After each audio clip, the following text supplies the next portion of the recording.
Mga ospital sa Western Visayas naka-code white alert bilang preparasyon sa bagong tuig. Si Zen Kilantang Sasa nakatuto. Ginpaidalom na sa Department of Health Region 6 sa Code White Alert ang tanan nga health facility sa Western Visayas bilang pagpanghanda sa pagsugalaw sang bagong tuig. Sa idalom sang Code White, tanan nga mga doktor, nurses kag health workers ang nakaalarto para magresponde sa tiun sang emerhensya. Naka-preposition man ang mga gamit sa pasilidad. Diri sa Western Visayas Sanitarium and General Hospital, nakahanda na ang emergency room sa pag-akomodar sa mga firecracker-related incidents. Sunod sa ospital, pasunuron ang mga pasyente nga mag-abot sa ER. Depende sa ila status. Iga-assess ang nurses ang status ng pasyente kung kinahanglanon nga tagaan sang prioridad sa pagbulong.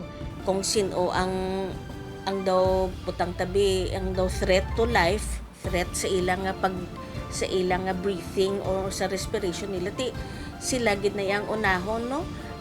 So or example damo gid bleeding balang siya gid ang priority nga kung hindi mo siya ma-address mapatay gid siya dayon. Kahapon nakarecord ang ospital sa 11 nga fireworks related injury sa di nakaangkon sang second degree burn sa lawas ang 14 anyos nga lalaki matapos malukpan sang boga. Taga Santa Barbara ang biktima. Magluwas sa mga aksidente, tugas ang palupok, ginapreparahan man ang mga pasyente nga posible ma-food poison, bangod sa mga pagkaon kag handa sa medianoche. Dugang pang pagdamo sa mga aksidente sa dalan, bangod sang kahulugbon. Dala na sa amon nga preparation ang mga para sa mga accidents, no.